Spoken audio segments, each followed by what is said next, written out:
e de paz, que ao despertar de um novo homem nos induz. Te conclama, irmão, de última hora a ingressar. Uma boa noite a todos. Que Jesus nos inspire nessa noite, que possamos ter um momento de bastante reflexão num tema tão importante nos dias atuais, que é a questão da família e da educação dos jovens, das crianças, que hoje em dia é um desafio. A família, se a gente for pensar do ponto de vista da estrutura psicológica, é uma das coisas mais importantes que o amor do Pai nos oferece. Porque a família, como um espaço de intimidade, ela promove... Está meio... Pode diminuir um pouquinho? A família, ela promove um campo emocional necessário para as transformações que nós devemos fazer durante a nossa evolução.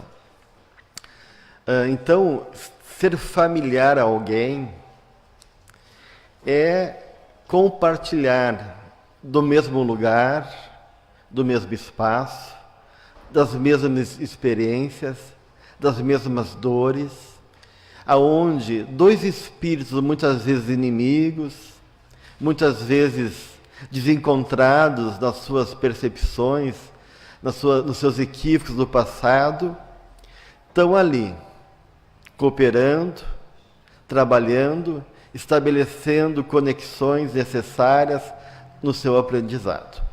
O Newton Bonder, que é um rabino, ele conta uma experiência que a ONU fez uma proposta de fazer a rota de Abraão, porque Abraão é o pai de todas as religiões, das três grandes religiões, o cristianismo, o islamismo e o judaísmo, como uma forma de unir o povo diante de tamanha hostilidade. Então foi convidado líderes religiosos das três religiões para fazer uma viagem de Abraão com o intuito de criar um roteiro turístico favorecendo a integração dos povos dessas três diferentes religiões. E ele conta que ele foi convidado pela ONU, se encontrar nos Estados Unidos, todos os líderes, para poder viajar para a região de Abraão.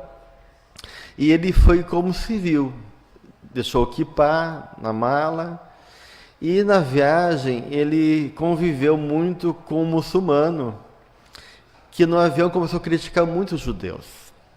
A interpretação do Velho Testamento e assim por diante, ele ficou muito incomodado com aquela atitude e começou a sentir uma certa impressão negativa, uma reação emocional de antipatia, e começou a ficar um clima pesado entre eles, dado essa divergência de ideias, de opiniões. E num determinado momento, que a viagem seguia pela rota de Abraão, eles passaram por uma cidade que estava sitiada, com muito perigo de vida. E naquela cidade, eles enfrentaram um momento onde houve um tiroteio, que os dois tiveram que se esconder atrás de um muro e se proteger daquele perigo. Naquele momento de extrema dor emocional, de expectativa e temor diante do momento que viveram, ele percebeu que aquelas diferenças todas, de religião, raça, cor, nada daquilo tinha importância. E eles tiveram um momento de intimidade tão profunda em relação a se protegerem daquele enfrentamento, daquele perigo, que ele se deu conta que naquele momento eles se tornaram uma família. que naquele momento, por viverem as mesmas realidades, o mesmo perigo, as mesmas questões existenciais, ele não era igual ao outro. Ele se tornou o outro naquele momento. Então a proposta da família é exatamente isso, gente.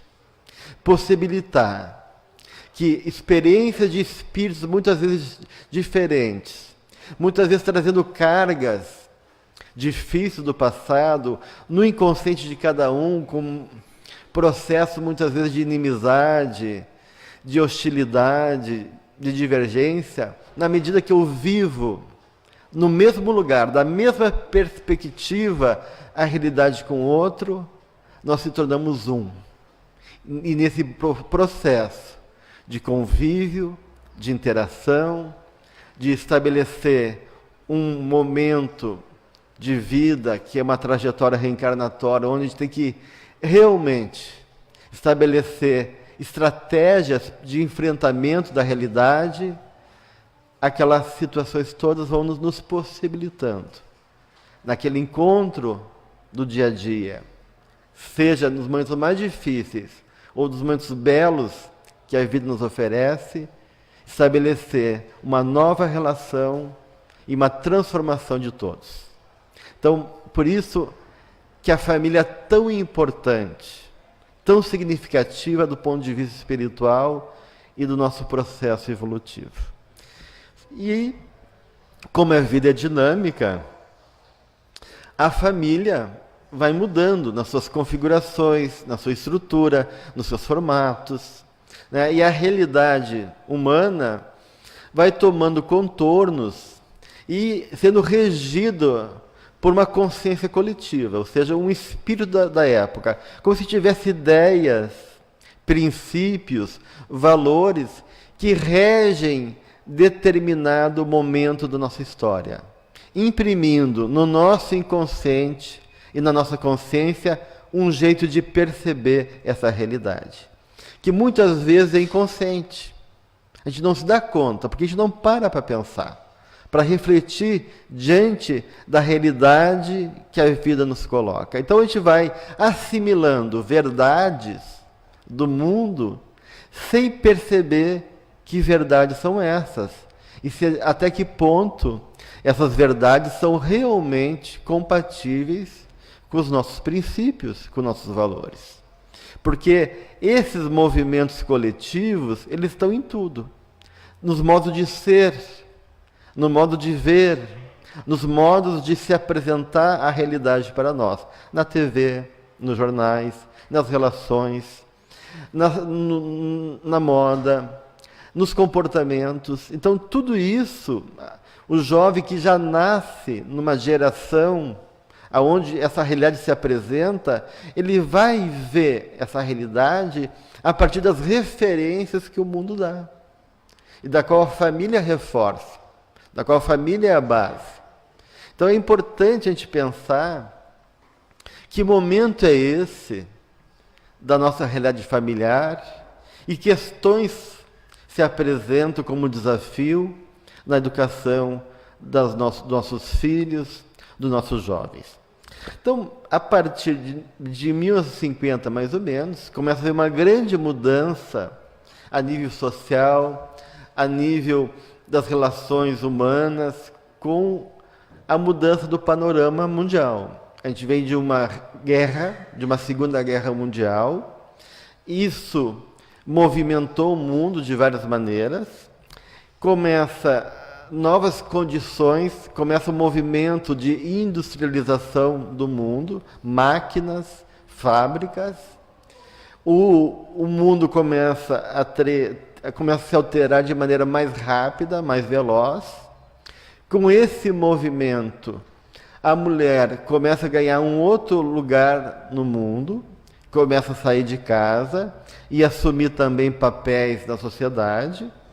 Então, essa saída do mundo das mulheres para o ingresso no mercado de trabalho, o aumento crescente também de separação e divórcio que começa a acontecer, o desaparecimento de uma rede comunitária que antigamente se tinha a comunidade era mais unida, existia uma relação de integração entre gerações antigas e novas. Os avós geralmente participavam mais diretamente da vida da família. Começa a mudar essa dinâmica, esse cenário começa a mudar. Então, isso gera também uma mudança dessa rede de apoio comunitária e de apoio à educação das crianças. As recessões econômicas, as crises começam a acontecer, obrigando a população a uma jornada de trabalho cada vez maior. Então, o ritmo de vida começa a mudar. A gente começa a ir cada vez mais de casa e o espaço de convivência no lar começa a perder terreno. A ponto que alguns lares é apenas um ponto de encontro para dormir, né, e depois sair de novo para o trabalho. Nem para almoçar e jantar tem espaço de convivência. Tamanha o quanto essa vida coletiva vai nos ocupando, tornando a nossa vida quanto mais intensa lá fora e mais pobre dentro do lar e dentro também de nós. Então, tudo isso são um cenário que vai acontecendo. Esse momento, então, a gente chama de pós-modernidade, ou crise da modernidade, ou sociedade informacional ou pós-industrial. São todos nomes que vão traduzir, de alguma maneira, sintomas e características desse tempo atual, contemporâneo que a gente vive. Então, e simbolicamente, a pós-modernidade, ela acontece com a primeira bomba atômica em Hiroshima. Então, quando estoura a bomba atômica em Hiroshima, esse momento marca historicamente essa mudança de um cenário para uma nova realidade social e mundial. E esse momento que a gente está vivendo de pós-modernidade, ele tem certas características. Uma delas é uma falta de identidade generalizada. As referências, que antes eram referências muito certas, né, do bom e do mal, dos ideais, dos valores que nos norteavam a vida de todos nós, vão perdendo a certeza. É um mundo de incerteza, é um mundo onde as referências vão sendo relativizadas cada vez mais, aonde os conceitos que a sociedade se baseia vão ser questionados, e com isso, essa identidade que antes marcava a base e a estrutura das referências que nos dão condições de construir uma personalidade, vão mudar de uma maneira bastante complexa e não muito diferenciada. Tá? Com isso, né, a questão dos valores, a questão do certo e do errado, a questão das questões sociais, políticas, econômicas, também começam a ser relativizadas. Do ponto de vista psicológico, o que vai acontecendo é o surgimento de um vazio existencial, um niilismo, uma falta de sentido, né? E um excesso de individualismo. Tanto é que a psicologia criou uma nova nomenclatura de patologias que são característica dos tempos atuais, que a gente chama as patologias do vazio. Essas patologias todas emocionais têm como base esse vazio interno. Isso está presente nos borderlines, isso está presente nos processos obsessivos, isso está presente nas doenças afetivas, os transtornos emocionais, os bipolares. Isso está presente nos comportamentos dos jovens, como o processo de automutilação, que a gente vê aumentando cada vez mais, os jovens tendo que se mutilar como um ritual de ter que experimentar dor para ter sentido, porque como se a vida não tivesse mais por si só um valor, uma relação de troca, onde eu me alimento, onde eu encontro uma base que me dá, de alguma maneira, do ponto de vista emocional, esse sentido, ânimo, ideal. Então eu começo a buscar comportamentos aberrantes. Excesso de droga, excesso de álcool, comportamentos impulsivos, impulsividade no adolescente, e esses comportamentos como as automutilações que estão cada vez mais presentes no comportamento dos nossos jovens. E também, uma das questões mais marcantes das pós-modernidade é que a imagem vale mais do que a realidade. Chama do hiperreal. A imagem que a gente passa é mais importante do que a vida que a gente vive. Então, essa questão da imagem, ela vai gerar dois tipos de emoções na vida da gente. De um lado, o fascínio da imagem, porque a imagem nos fascina. A imagem vende um ideal, a imagem vende algo que é acolhido como sendo o que é esperado, e ao mesmo tempo que a gente tem esse fascínio da imagem, a experiência com a imagem ela é frustrante. Então ela gera depois do fascínio um processo de decepção e de, consequentemente, anestesiamento, de frustração e essa falta de sentido. Vamos pegar, por exemplo, as propagandas de Coca-Cola. O prazer de viver Coca-Cola. Então, as imagens são lindas, pessoas dando cambalhota, sorrindo, saltitando, lindas, eu me olho naquela, vejo que minha realidade é bem diferente daqueles jovens cheios de vida, parece que não tem problema nenhum, que a vida é plena. Então eles passam uma imagem de total felicidade.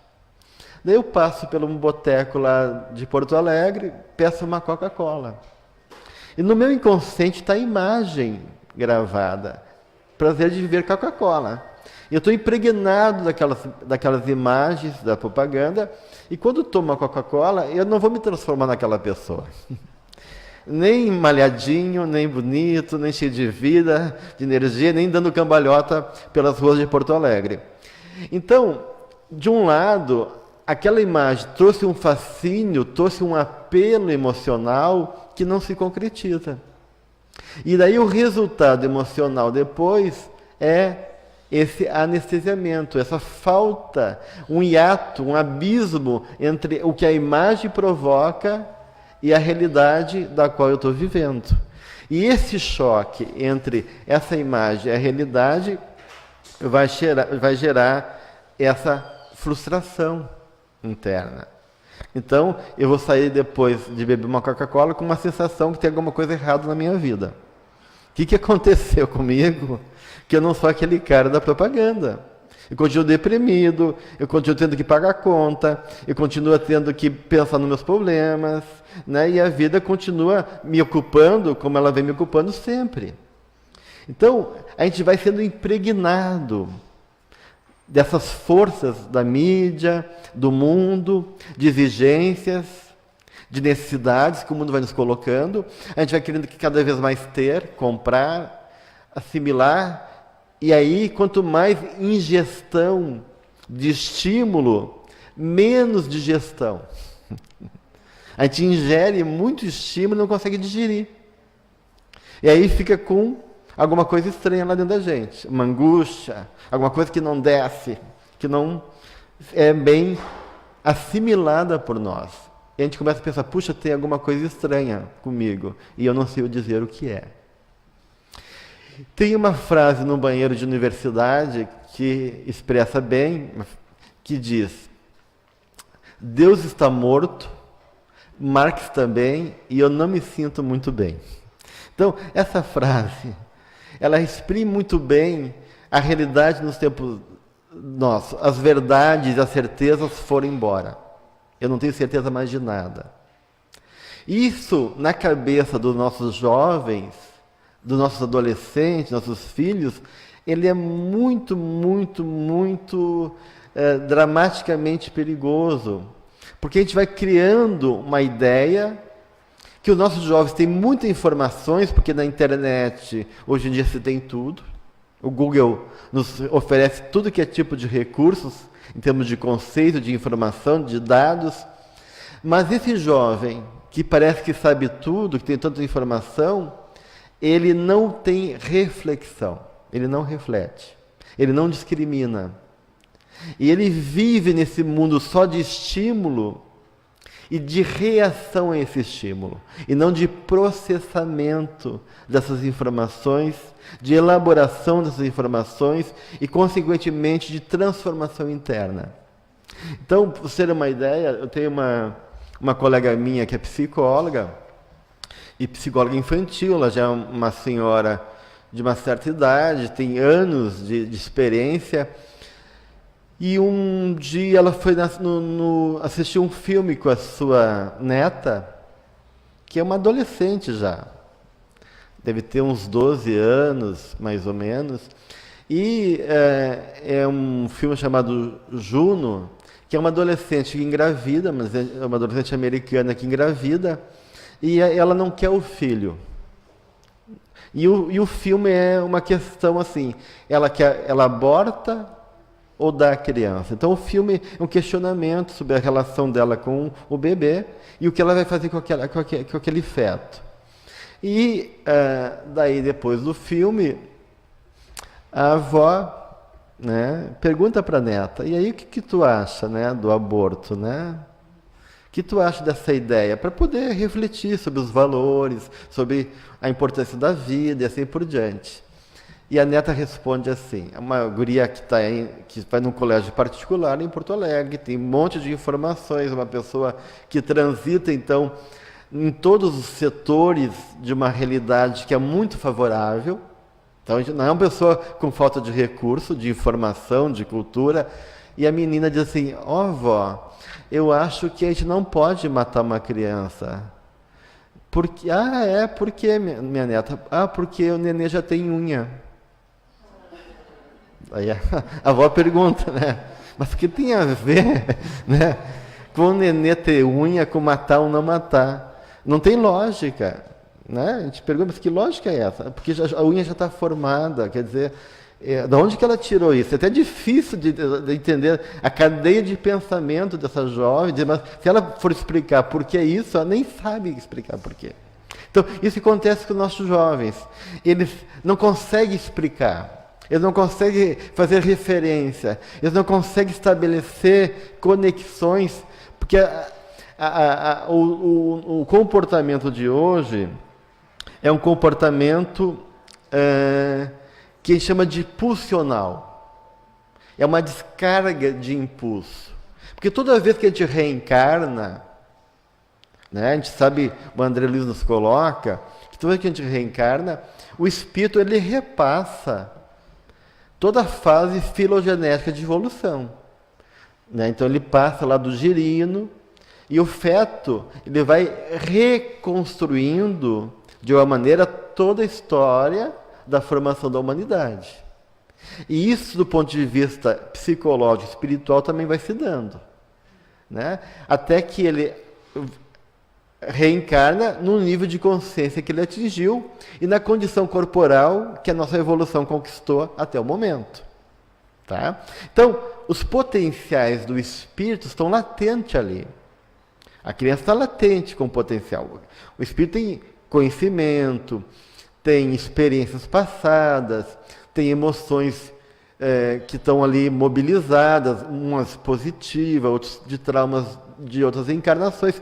Tudo está ali como possibilidade, tendências, potenciais positivos e negativos que ele vai se confrontar.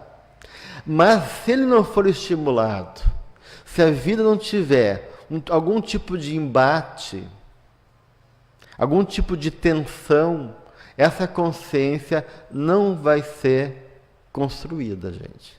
A gente pega crianças que ficaram abandonadas na selva, em ambientes desfavoráveis, são crianças que parecem bicho. Mas cadê a humanidade delas? Por que elas não conseguiram se desenvolver? Porque precisa de uma família, porque precisa de um estímulo, porque precisa de uma referência para que os elementos da alma daquela criança possam tomar forma no mundo. Né? Eu tinha um grande amigo, que continua meu amigo, e ele foi educado sem pai, numa casa só de mulheres. Vó, mãe, tia, a mãe dele se separou do pai com ele muito novinho, então ele não tinha aquele estímulo masculino, aquela referência, e quando ele entrou na adolescência, ele começou a ter barba. Né? Ele precocemente começou a ter barba. E ele não tinha consciência. Interessante isso, ele enxergava ele, mas não tinha consciência de que o corpo dele estava mudando. Até que uma professora disse para ele: fulano, tu tem que fazer a barba. Né? E falou para ele como é que ele tinha que fazer, que ele tinha que falar com a mãe dele, com os pais, comprar uma gilete, tal. E aquilo despertou uma consciência nele: puxa, eu tenho barba, eu preciso me reconhecer a partir de agora, e eu preciso cuidar disso. Então, essa coisa de ser iniciado na vida. Os pais como aqueles que iniciam o filho para o mundo, que dão elemento, porque a criança não tem muita consciência. Nós somos um espelho que vai refletir a necessidade do filho, que vai mostrar para ele realidades novas, que vai mostrar também quem ele é, como lidar com a realidade dele e do mundo. Se a criança não tem esse espelhamento, a gente não devolve a criança para ela mesma, e ela fica embotada.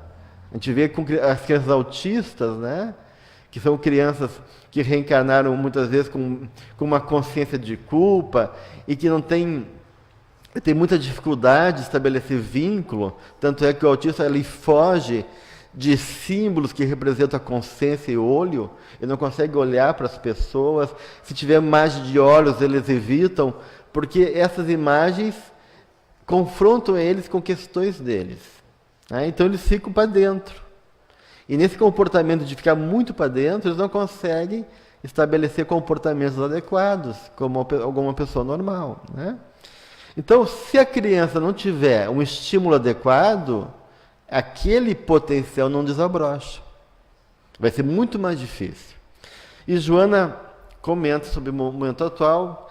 Chegamos a este ponto de delicada situação por causa do materialismo utilitarista, que objetiva possuir, dominar e gozar por algum momento. Esta é a meta que ele se atira desarvorado. Então, infelizmente, né, a nossa sociedade se tornou cada vez mais competitiva, baseada no consumo, consumista, materialista. Então, a meta do homem moderno, o Deus que rege a nossa vida, é o dinheiro, é o consumo. E o nosso grande templo são os shopping centers. Né? Então, essa é a nossa realidade atual. Né? Então, os jovens hoje em dia querem consumir. E a noção, então, de algo de valor vai perdendo cada vez mais, porque como a sociedade ela vai criando tecnologias cada vez mais impressionantes e num processo muito acelerado, então a vida mudou muito rápido. Em 50 anos, gente, quanta coisa.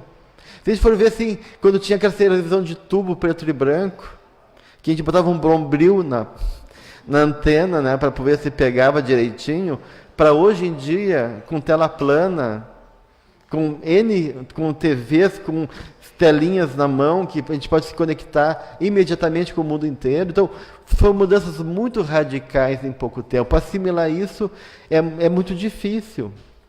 Né? Então, o que acontece? A noção de tempo e a noção de valor começa a mudar drasticamente. O tempo era da ordem de algo que era quase permanente, que me vinculava a um passado, que me conectava a um princípio ancestral. Agora o tempo é sempre para o futuro, descartável. E com a tecnologia, a realidade nos apresenta muito objetos que daqui a 2, 3 meses parece que não tem valor. E na fase de consumo, eles vendem como aquilo não tendo valor. Então o celular de agora, daqui a 2, 3 meses, está obsoleto. Eu tenho meu há vários anos, mas meus filhos querem trocar a cada 6 meses de celular, porque já, né? Então eles acham que sempre tem que consumir o que está de mais atual e moderno. Então, antigamente, o relógio que o vô passava para o neto, que tinha passado para o pai, durava a vida inteira. Era uma preciosidade, tinha história, tinha memória, tinha afeto naquele objeto. Puxa, esse relógio que meu pai trouxe da Suíça e que deu por filho dele, agora eu cresci, estou dando para o meu neto. E aquilo tinha uma duração que era da minha vida, além da minha vida, permanecia com o tempo. Hoje em dia não, hoje em dia tudo é descartável, as pessoas não valorizam, botam fora porque tem aí, é rápido. A comida é fast food, é rapidinha, se servir logo para comer. Então, a nossa relação com a vida se torna cada vez mais rápida, mais no sentido de consumir o que se apresenta e perdendo o valor das coisas. Então as coisas não têm muito valor, a gente joga fora. Não, um tênis que a gente sacrificou para dar para um filho, de repente ele não gostou, não era bem como eu queria, não tem aquela tirinha vermelha que estão usando, eu não quero mais usar. Então eles têm essa ideia de que a vida é muito fácil, gente. É muito fácil. Não importa se o pai está com cabelo branco, estressado para pagar as contas, eles não têm essa noção de uma construção de valor, de esforço e de conquista. Essa noção de conquistar coisas é algo que passa muito longe da realidade dos nossos jovens hoje em dia. Então, tudo isso vai gerando um princípio esvaziador. A gente vai perdendo as referências da realidade, a gente vai perdendo a substancialidade de nós mesmos, a noção de eu, a noção de uma consistência interna e da vida vai ficando esfacelada. Isso os grandes pesquisadores da pós-modernidade chamam de desreferencialização do real e dessubstancialização do sujeito. O sujeito vai perdendo a substância e a realidade vai perdendo as referências. Então, o mundo fica totalmente banal. Tudo é banal. Inclusive, matar o outro é banal. Né? Então, um adolescente brigou com a namorada, estou triste, estou angustiado, estou com raiva que ele tem namorada. Eu vou lá e mato um monte de gente, porque eu estou triste. Porque eu estou com raiva porque o outro tem namorada e eu não tenho. Quer dizer, cadê a capacidade de discriminar? Então, o sentimento que é a base do valor da vida vai se perdendo de maneira muito assustadora na nossa vida atual. Né? E aí aquela jovem diz que não se mata a criança porque ela tem unha. Então, como a gente vai vendo, como a noção da realidade se torna bastante superficial e confusa no dia de hoje. Então, se a gente não tem uma sustentação espiritual, se perdemos a fé, se não temos ideal, se a vida se torna superficial, com uma imagem falsa, que nos tira do contato mais íntimo com a vida, se perdemos a noção de limites, o que vai acontecer? Qual é a consequência disso tudo? Então, é o que nós na psicologia chamamos de entorpecimento psíquico. O sujeito fica entorpecido, anestesiado, indiferente, não estou nem aí, não é comigo, eu não sei se a pessoa está sofrendo, nem me dou conta se está sofrendo, azar da pessoa, eu não perguntei, né? E assim por diante. Né? Então, só que esse entorpecimento psíquico, ele se acrescenta a uma era de industrialização que a gente chama da era de ansiedade. Então, com o passar do tempo, Com uma sociedade cada vez mais rápida, mais acelerada, o homem vai ficando mais ansioso. Tudo mais rápido, tem que dar conta de tudo, e a vida vai se avolumando em estímulo, em possibilidades, em exigência, e a gente cria uma era de ansiedade. Estresse, a gente não consegue viver sem estresse, sem estímulo. O sorbitol estimula a gente, adrenalina, tal, e tudo acelerado, e tem que fazer tal coisa, e vou para cá, e estou atrasado para pegar a criança no colégio, e amanhã daí eu vou ter que fazer tal coisa, e assim a vida vai começando a ficar muito acelerada. Então isso gera ansiedade. A ansiedade continua na nossa sociedade e se junta a essa ansiedade e esse entorpecimento psíquico. Então é uma coisa muito doida, uma coisa Frankenstein, né? Assim, a pessoa está ansiosa e ao mesmo tempo está anestesiada. Parece estranho isso, né? A pessoa está ansiosa, mas sem energia. A pessoa está ansiosa e depressiva ao mesmo tempo, né? Então a gente vê hoje em dia, né, que estamos cada vez mais acometidos de sintomas que se juntam à ansiedade e esse entorpecimento psíquico, como a síndrome do pânico, né? Doenças autoimunes que são cada vez mais presentes, a gente não reconhecer parte do nosso corpo e combater uma parte nossa, quer dizer, essa forma de discriminar, de reconhecer que aquilo nos pertence e faz parte da nossa identidade, vai se perdendo, as doenças psicossomáticas crescendo cada vez mais, esses comportamentos impulsivos, violentos dos adolescentes, né? Então, tudo isso começa a aumentar. A depressão é a doença que mais aumenta em número de casos no mundo inteiro, a ponto de que daqui a 20 anos vai ser uma epidemia. A síndrome de pânico dá mais do que cachorro-quente na esquina, dá mais do que aqueles rapazes vendendo biscoito Globo aqui no Rio de Janeiro, né? Que em toda esquina tem alguém vendendo biscoito Globo, né? A síndrome de pânico está assim também, em cada esquina tem um monte, né?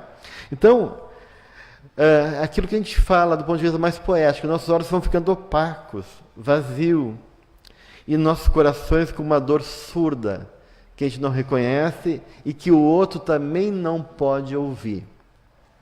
E isso é o cenário da nossa família. Pais cansados,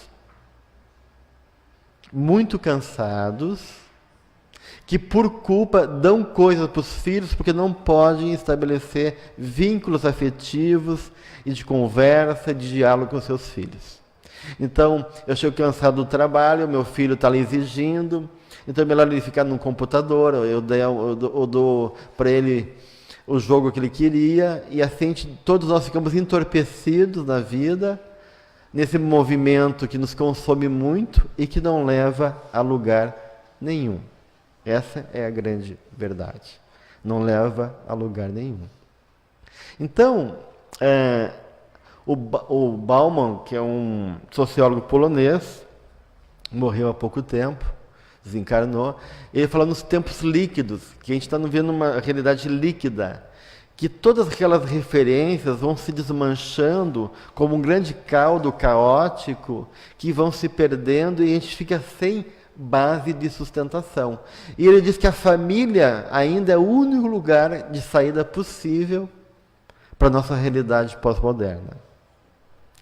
Então, todos esses sintomas que a gente vive, inflação, fragmentação, depressão, perda de energia, jargões, violência, né? E essa doença está no mundo também. A gente vê, assim, por exemplo, que os prédios são anoréxicos, sem vida, sem cor. A economia é maníaca, né? Uma hora tem dinheiro no mundo, de repente não tem mais dinheiro no mundo, vem uma crise. Então, a gente vive também essa patologia na alma do mundo. O mundo também está doente. Então, essa doença se apresenta fora, na realidade do mundo, e também em cada um de nós. E a gente não percebe essa doença, porque é tão normal, é tão normal a gente estar estressado, é tão normal a gente não ter tempo para a gente, é tão normal a gente estar... Estresse virou algo que é assim, né, parte da nossa história, Então a gente vai perdendo a noção do que é bom, o que é ruim, do que é sadio, o que é doença. E vão perdendo a noção realmente desses valores espirituais. Eu tenho um amigo que é psicólogo, um conhecido, e ele foi para Brasília visitar um colega dele, um amigo, e esse amigo convidou para buscar os filhos que estavam voltando dos Estados Unidos. Vamos fazer uma excursão na Disneylândia, lá, Orlando, Miami. E ele deu $5.000 para cada filho, né, para gastar nos Estados Unidos. Esses eram 2 ou 3 filhos, não me lembro agora. Daí chegou no aeroporto, os filhos vieram com fone no ouvido, olhando o celular, nem cumprimentaram o pai. Um oi distante, nem abraço. Assim, como se fosse qualquer pessoa, como se fosse o motorista pegando eles. E o meu colega falou, puxa, mas que estranho essa relação. Quer dizer, os filhos ganham uma viagem maravilhosa, né? Fica tempo sem ver o pai e recebe o pai dessa maneira, nem olham direito, né? E aí o pai pergunta, e aí compraram um presentinho para o pai? E daí um deles, o quê? Era para comprar? Mas tu não avisou. Como se o pai tivesse que avisar que os caras gastam $5.000 e não pensam em dar nada para os pais, só eu. Então, esse individualismo consumista que toma conta das nossas famílias, dos nossos jovens, é uma praga que vai invadindo a ponto de criar essa indiferença brutal, desumanizando as relações, né? Então, e aí o pai começou a falar com eles no carro, né? Porque tem mais um pouquinho da história. Então, além de não abraçarem o pai, não compraram nada para o pai, acharam estranho que o pai pediu uma coisa, nem sabendo que o pai queria alguma coisa nos Estados Unidos, nem ligaram para o pai para dizer, tá tudo bem, pai, quer alguma coisa daqui? Ou trazer uma surpresinha para o pai. No carro, então, o pai disse para os filhos, agora a gente vai largar as coisas em casa, a gente vai almoçar lá na região tal com fulano de tal. Desse olhar assim, não, nós não vamos lá. Lá só tem velho. Daí o pai se enfureceu, toma uma atitude, né? Até que enfim, né? Porque os pais são tão entorpecidos também, tão cansados, que em vez de reagir, ficam tristes e deprimidos. Abaixam a cabeça e ficam assim, indiferentes também. E o pai deu um soco assim no carro, assim, gritou com eles, o negócio é o seguinte, são meus dependentes, eu que cedo vocês, eu vou resgatar todo o que vocês compraram, vou deixar lá trancado no armário, vocês não vão sofrer disso até uma segunda ordem, e vocês vão comigo para a festa. E exigiu isso deles. Mas talvez seja tarde. Talvez ele não consiga mais imprimir autoridade, porque ele foi perdendo ao longo do tempo. Então a gente vai perdendo essa referência de autoridade em relação aos nossos filhos, né? Então, o sujeito pós-moderno é assim, eternamente satisfeito, frustrado com a realidade e preso na sedução da imagem, como eu falava para vocês, né? A imagem é tudo, mas lá dentro é um grande vazio. Vamos ver. Então, tudo isso gera falta de compromisso real. Isso fala da fragilidade das relações verdadeiras. Tem pessoas que têm mais vida virtual do que vida real, né? Essa semana eu peguei um adolescente de 17 anos para começar a atender e ele não fala. Não, literalmente ele não fala. A única pessoa que ele fala é com a namorada. Então, se quer saber alguma coisa dele, tem que perguntar para a namorada. Então, ele entrou na sessão e eu perguntei, fulano, é a primeira sessão dele, né? Eu perguntei o que ele achava da terapia, o que ele estava esperando, se ele queria ou não fazer terapia, coisas do gênero, assim, coisas gerais para começar a iniciar uma conversa. Ele ficou mais ou menos 5 minutos, olhando para baixo. Daí, quando ele levantou o olho, eu falei, puxa, agora vai vir, né? Não trabalha. Trabalhar para quê? Para que trabalhar? Daí ele olhou para mim e disse assim, não sei. Essa foi a resposta dele, não sei, e ficou mudo. Mas tu acha que vale a pena a gente tentar aqui um vínculo? Por que tu está vindo aqui? A tua mãe me falou tal coisa. né? Ele ficava mudo. O que tu acha disso? Ah, pois é, não sei. Né? Então foi uma coisa que vai dando os nervos na gente, né? Então, vontade de chacoalhar, bater, acorda para a vida, né? Porque eles estão totalmente assim, entorpecidos, anestesiados. E pior que ele não fala com a mãe e com os pais. Eu falei, como é que ele se comunica no colégio? Então, um certo tipo de esquizotipia, quase esquizofrênica. Né? E ele não é esquizofrênico, ele realmente é um cara que vai bem nos estudos, toca piano. Então é um cara que tem recurso. Mas a inteligência emocional é zero, gente. Então o problema é que as emoções, o sentimento vai ficando para trás. E eles são completamente imbecis do ponto de vista emocional. Ele é completamente dependente da namorada. Ele faz tudo com a namorada. Aí ele falou, até que eu falei para ele, então vamos tentar. Eu falei assim, né, vamos tentar, semana que vem tu vem. Daí foi a primeira coisa que ele falou, 1 hora quase de sessão. Esse horário não é bom para mim. Pelo menos falou alguma coisa, né? Falei, deve ser uma coisa muito importante na vida dele, para ele conseguir falar esse tipo de coisa. Daí eu perguntei, e por quê? Porque é o dia da terapia da minha namorada, eu vou com ela. Daí eu falei assim, puxa, quer dizer, tu faz terapia junto com ela? Não, eu vou com ela e fico lá esperando ela. Então ele faz tudo com a namorada. Eu falei assim, mas e você não é importante também? Enquanto ela estava em terapia, não é legal tu fazer a tua terapia? E ele falou que não, que ele queria manter. Então eu falei assim, olha, eu não tenho outro horário. Eu posso até tentar trocar com outro paciente, mas se não conseguir, o que eu faço? Eu indico outro terapeuta para ti? Ou tu quer permanecer nesse horário? Eu quero um outro terapeuta. Me isolou, me deixou no vácuo, não estou nem aí. Eu falei, todo esforço que eu fiz de vínculo, de mostrar interessante para o cara, eu quero outro terapeuta daí. Eu falei, então tá. Eu só quero dizer que eu trabalho com sonhos, com mitologia, com arte. Ele olhou para a caixa de areia assim, talvez eu queira horário. Né?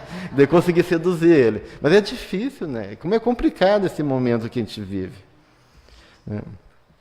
Então, a gente vai encontrando, né, toda essa liberdade da cultura do consumo, né?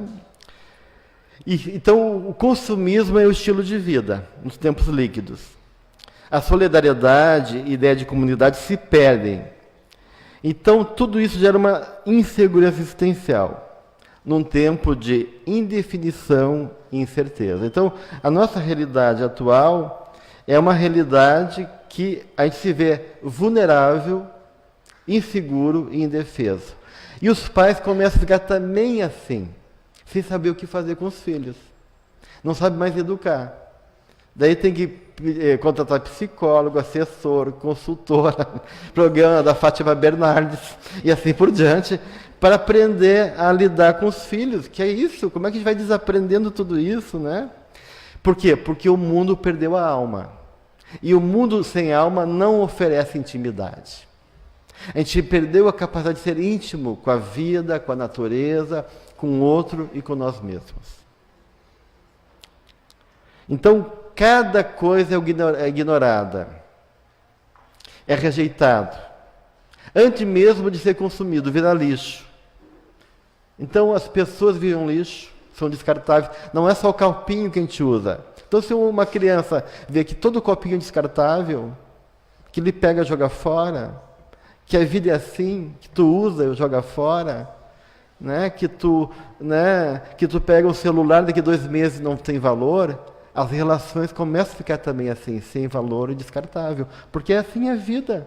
A vida me mostra que as coisas são assim. Então os pais também são descartáveis. Né? E a exigência cada vez fica mais infantil, mais impulsiva, porque esse processo que eu falava de vocês, que esse espírito reencarnou e precisa ser estimulado, né? O Jung diz que sem conflito não há consciência.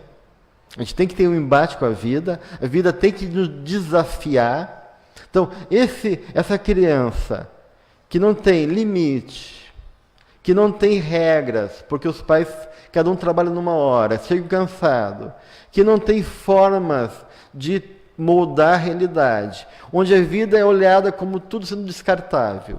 Né? o que acontece? Aquele impulso que o espírito traz, ele não é humanizado. A gente chama de psiquificação do instinto. Os impulsos nossos têm que serem elaborados. Eu tenho que voltar a aprender a falar. Eu, como espírito, sabia falar, sei falar. Mas como bebê eu não sei falar. Eu tenho que aprender de novo. Eu tenho que aprender a refletir, porque minha capacidade neurológica, emocional, ainda não está madura. Eu tenho que aprender a caminhar. Eu tenho que aprender a escrever. Eu tenho que criar motricidade fina. Eu tenho que conquistar de novo esse lugar no mundo. E se não tiver um processo de elaboração, que a vida me ajude a fazer isso, o que acontece? Esse impulso ele vem muito direto. Ele não vem trabalhado, ele não vem humanizado. Então a nossa criança de hoje, nosso adolescente, ele chama de comportamentos de respostas pulsionais. Ou seja, ele não sabe o que quer, ele não sabe refletir, ele tem uma descarga de impulso. Deu vontade de comer, eu como. Deu vontade de beber, eu bebo. Então, não é um processo de elaboração onde eu tome consciência. O que eu devo comer, o que eu não devo, o que é bom, o que é ruim, o que é o meu sentimento, o que é realmente um vínculo, um afeto, uma relação. Tudo isso acaba ficando nesse lugar indiferenciado, anestesiado. E aí, a relação com a vida é uma relação de reação. Eu apenas reajo. Eu exijo e reajo. E o nosso irmão Emmanuel tem uma passagem, eu acho que é no Fonte Viva, que ele diz que toda criança, ela tem duas características. Ela exige muito e teme muito. Então a nossa sociedade, ela está ficando infantilizada. O modelo ideal da nossa sociedade é o modelo adolescente. Esse é o modelo que é nosso referencial de imagem ideal. Então, o adulto não quer envelhecer, não tem medo da morte, volta a resgatar uma coisa de adolescência, então ele quer de novo voltar à sua necessidade individual, ele quer ter tempo para ele, e aí ele começa também a adoecer, e o jovem não quer amadurecer. Então a gente tem pais adolescentes e filhos com 40 anos adolescentes, né? Dentro de casa, que não trabalham, que não estudam e são eternos adolescentes. E se tu pede para eles fazer alguma coisa, eles acham estranho e acham que a gente está maltratando eles, né? Então essa é a nossa realidade, um mundo adolescente, né? As pessoas têm horror de envelhecer hoje em dia, horror de morrer.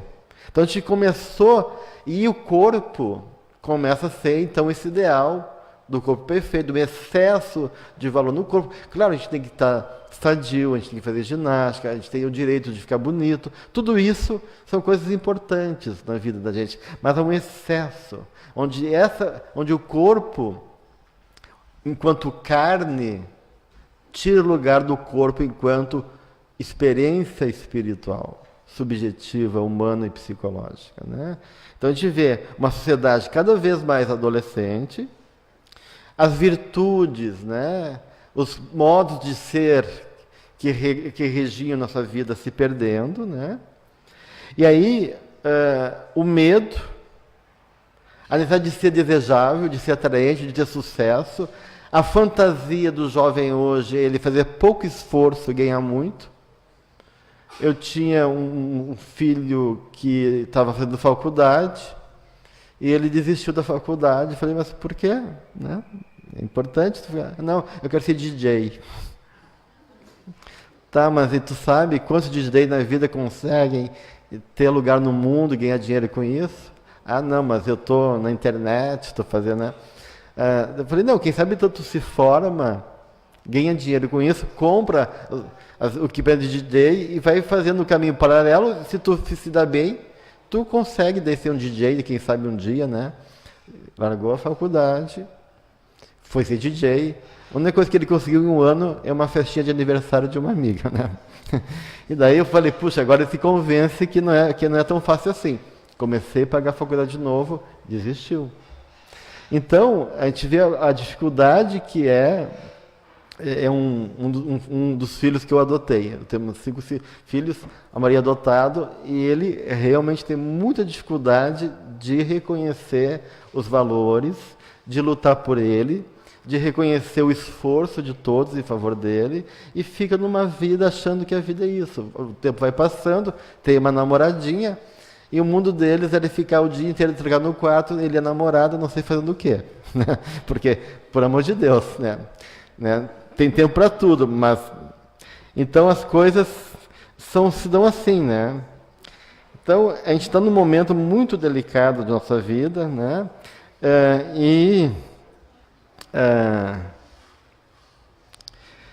Aquilo que uma das questões também, 2 características da nossa sociedade chamam, é o declínio da lei do pai. Então a ordem, a lei, o mundo da ordem foi se perdendo. Não existe mais isso, que eles chamam da lei do pai.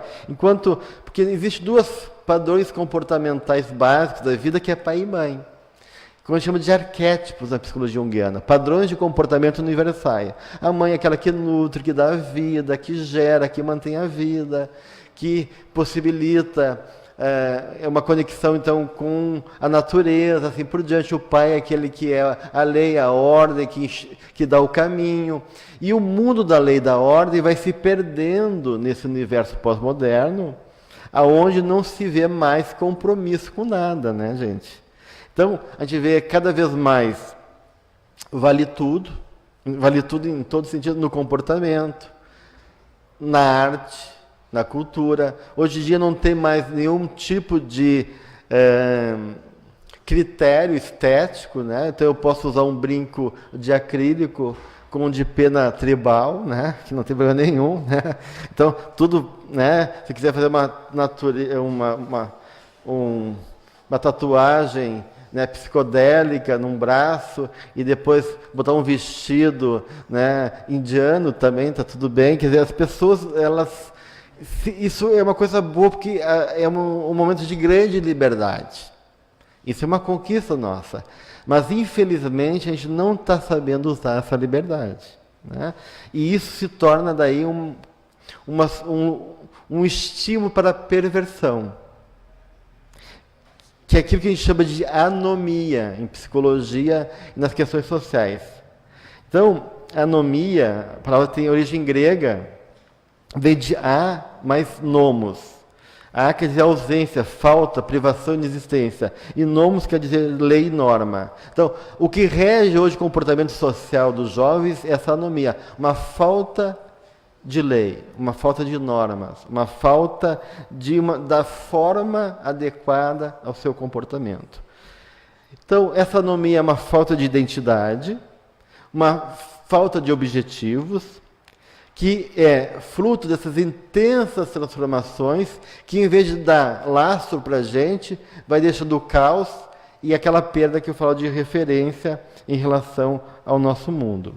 Então, o resultado disso, de um lado, é depressão, de outro lado é estresse, e juntando 2 coisas, a gente tem um comportamento de perversão. A gente vê hoje em dia adolescentes, jovens, incendiando mendigo na rua, né? Estão passando, vamos queimar o mendigo, né? Daí põe a gasolina e incendeia só para ver pegar fogo. Que bonito, olha só, né? A violência dos animais, a gente viu hoje em dia nos jornais, né? Crescendo, as pessoas estão com ódio. A gente vê nas questões políticas que a gente vê no Brasil, um nível de extremismo cada vez mais. Então, o extremismo, fundamentalismo religioso, sexual, está cada vez aumentando, né? As pessoas não conseguem ter tolerância pelo que é diferente. Então, tudo isso vai gerando uma falta de esperança, uma incapacidade de suportar a vida e o outro, de tolerar. A gente não sabe esperar, o adolescente, a criança não sabe esperar, é tudo imediato, é para hoje, é para ontem, não sabe lidar com a frustração, Então, nossos filhos não sabem ser frustrados, e a frustração é super importante na nossa vida, que a gente não é frustrado, a gente não consegue criar resistência, capacidade de criativo, de lidar com a vida, de saber esperar, de conquistar. E a criança de hoje, ela não tolera a frustração, né? E a gente dá tudo muito rápido, as crianças não precisam conquistar nada, então isso vai perdendo cada vez mais também a ideia de valor, que ela precisa dar alguma coisa para a vida. Então fica indivíduos narcisistas, achando que ele é a pessoa mais importante da face da Terra e que o mundo tem que servir à necessidade dele. Sou eu, e o mundo tem que, de alguma maneira, compor e me dar conta das minhas necessidades. Então, a gente tem que resgatar novamente uma nova proposta de família. Né? Família como os agregados, família como sociedade, família como mundo. Né? Nós estamos na família e a família está dentro de nós. E ver o comportamento dos nossos filhos não só como um sintoma dele, mas um sintoma da nossa família. Porque cada vez mais a psicologia sistêmica tem mostrado que muitas vezes o sintoma de um familiar reflete a doença de toda a família. E às vezes aquele que é mais sensível, que tem mais sofrimento, é aquele que vai botar para fora o sintoma da família. Mas ele é como um grito e um protesto de uma dinâmica que é patológica. Então, a gente tem dois tipos de famílias extremas. As famílias muito funcionais, que seriam famílias muito funcionais? Que tudo é muito certo, muito formal, tudo é muito eficácia, eficiência. Então tu vai para o inglês de manhã, depois eu pego o tipo inglês, aí tu vai para a natação tu come, do almoço tu já faz a lição de casa, depois tu vai ter que ir, a gente vai ver o judô, depois do judô tu tem que fazer tal coisa e tu vai dormir. Então tudo é regrado, muito funcional, e as famílias muito funcionais, que tudo é muito regular e muito estruturada, geralmente essa funcionalidade esconde a falta de afeto, porque não tem espaço para o vínculo, para a relação. Então não adianta se a família funcionar tudo de maneira muito organizada, se não tiver convívio, se não tiver intimidade. E também o oposto, que é as famílias disfuncionais. É um caos, é uma bagunça. As pessoas não sabem de onde guardar as coisas no guarda-roupa. A mãe não tem tempo para nada, vai vestindo a camisa e comendo também. O filho vai comendo aqui, comendo no carro, porque daí tudo é meio desorganizado. Daí eu não sei onde. Meu filho, onde tu está? Ah, tu está aí. Então tudo é uma grande confusão, um caos, e assim a vida é uma coisa. Então, esses dois tipos de família, gente, são sintomas de estruturas que a gente vive que não dão base afetiva. Não tem espaço para a relação, para a intimidade, para o trabalho das nossas questões internas. Né? Então, de uma maneira, a gente tem que repensar nossa família. E muitas vezes, aquele que está trazendo o sintoma, que a gente chama de paciente identificado, é a pessoa mais sã da família. Porque, às vezes, a relação é uma relação de homeostase, que uma doença alimenta a outra. Então, e a família fica estabilizada não na saúde, mas na doença. E parece que está tudo bem, porque as doenças de um de outro se encaixam. Né? Então, se eu sou muito acelerado e ansioso, o outro é muito dependente, então a dependência do outro encaixa com a minha ansiedade e parece que está tudo bem. E, na verdade, são os sintomas da família que estão se juntando em formas de comportamento. A gente tem estudos, por exemplo, que a gente pega casais e o terapeuta vai levando o casal para um conflito, para uma discussão. E a gente deixa as crianças olhando o casal num vidro, para ver como é que a criança reage ao conflito dos pais. E, de repente, quando o casal começa a ter conflito, a gente vê que a criança, muitas vezes, se mete na relação para evitar o conflito e se sente responsável para manter a harmonia do casal. Daí começa a chamar a atenção para ela. Machuquei meu braço. Começa a gritar. Começa, né? Por quê? Porque ela não suporta o conflito. Então ela começa a dar conta de uma realidade que não é dela. Então a gente não pode fazer, apesar de cada espírito ser um indivíduo, a gente não pode ver a família de maneira isolada. Porque a gente forma um todo, uma engrenagem, onde tudo está conectado e onde uma peça se encaixa na outra. E muitas vezes aquele que está trazendo o sintoma é a pessoa mais sensível e mais sadio. E a gente daí deposita, ele é o bode expiatório da família, a gente deposita a doença nele para não ter que enfrentar as nossas dificuldades. Então, muitas vezes a gente também usa nossos filhos para se esconder das nossas limitações, das nossas dores. E isso é muito importante a gente reconhecer. Bem, nós já estamos no final, eu queria trazer que existe um textinho que eu não trouxe aqui, mas que vale a pena vocês procurarem, que é no livro Estuda e Viva, do André Luiz e do Emmanuel. E ali tem um capítulozinho que é pontos perigosos para os pais. Né? Eu até ia trazer ia discutir cada ponto, mas ia levar muito tempo. Então eu sugiro para vocês que vocês busquem esse texto, que é do André Luiz, Ponto Perigoso para os Pais, do livro Estude e Viva. Nesse capítulo, o André Luiz ele vai dar tudo aquilo que é perigoso, que a gente não deve fazer em relação aos filhos, e que a gente sempre faz. Né? E apesar de ser indicações lá de 40 e poucos, 50 e poucos, ele é extremamente atual nos dias de hoje. Extremamente atual. Cada frase do André Luiz vale por uma aula de psicologia, de reflexão que nos faz pensar durante vários tempos. Então, esse material do André Luiz, eu sugiro para todos aqueles que são educadores, que são pais, e que querem repensar a educação com seus filhos, né? Porque o André Luiz vai dizendo assim, por exemplo, cuidado para não colocar no filho expectativas irreais que são tuas. Por exemplo, isso. Cuidado para não gerar na criança fantasias exageradas, criando uma percepção da vida equivocada.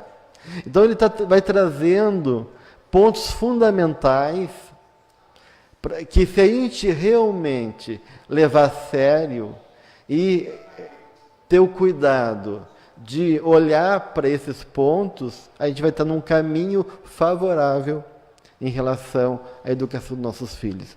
E uma coisa bem importante, né, gente, que a gente, nesse processo de trabalhar com nossos sentimentos, com a inteligência emocional, é traduzir para a criança o que ela sente, ajudar ela a refletir, trabalhar valores. Né? Só que para isso acontecer, nós temos que estar inteiro ali, porque a criança sente. Não adianta a mãe estar ali dizendo, meu filho, tal coisa, se ela está cansada, se ela está emburrada, se ela está frustrada. Isso a criança vai perceber. Porque a criança, principalmente até os 5 anos de idade, a criança vive muito inconsciente dos pais. Ela percebe muito o psiquismo do pai. Ela vive muito a atmosfera espiritual do ambiente familiar.